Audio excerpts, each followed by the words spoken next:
దావీదు దేవుడు ఆయన తోడుగా ఉండటానికి ఇష్టపడటానికి గల కారణం ఏంటంటే, తప్పు చేయనోడు ఎవడున్నాడండి ప్రపంచంలో? తప్పు నిన్నువాడు తమ తప్పులు ఎరగరు విశ్వదాభరామ. వినరా వేమ, వినరా వేమ. ఏం వినాలి? తప్పు చేయనోడు అంటూ ఈ భూమి మీద ఎవడో? అయితే దావీదు కూడా తప్పు చేశాడు, పెద్ద తప్పే చేశాడు. భక్తుడు చేయరాని తప్పులు చేశాడు. 2 తప్పులు దనా చేశాడు. ఒకటేమో వ్యభిచారం చేశాడు, ఇంకొకటేమో చంపేశాడు, నరహత్య చేశాడు. 2 తప్పులు దనా చేశాడు.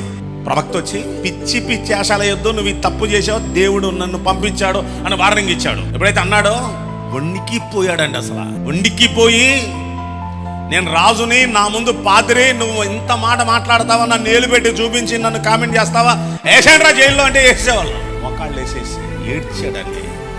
51వ కీర్తన అంతా ఏడ్చి రాశాడు. అయ్యా, నా పాపాలు నాకు తెలిసినాయి అయ్యా, నా దోషాలు నాకు తెలిసినయ్యా, నీకు వ్యతిరేకంగా నేను పాపం చేశానయ్యా, నీకు వ్యతిరేకంగా నేను దోషినయ్యా, అయ్యా నా పాపాలు ఒప్పుకుంటా విడిచిపెడతాను.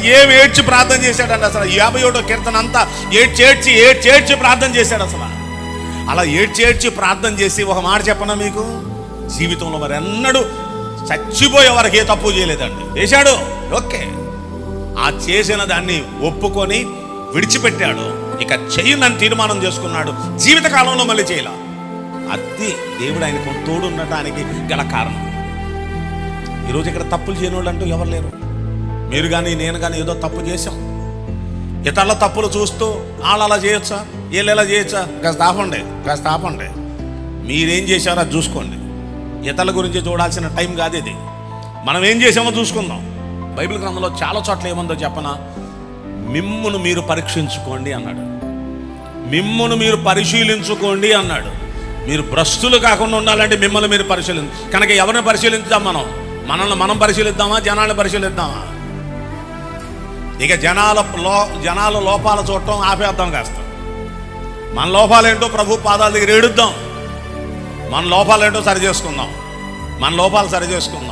తప్పులు ఎన్నువాడు తమ తప్పులు ఎరుగడు. తప్పులు ఎన్నే పనిలో ఉండొద్దు. మన తప్పులు ఎన్నుకునే పరిస్థితుల్లో మనం ఉన్నాం. మన తప్పులు మనం చూసుకుందాం. ఆ తప్పులను ప్రభు దగ్గర సరి చేసుకుందాం. ఇలాంటి పని ఎవరు చేస్తారో మళ్ళీ ఇంకోసారి అలాంటి తప్పు జరగకుండా చూసుకుందాం. అలా ఎవరైతే చూసుకుంటారో అలాంటి వారి విషయంలో దేవుడు ఏం చేస్తాడో చెప్పనా? తోడుగా ఉంటాడు, వాళ్ళని వర్ధల చేస్తాడు.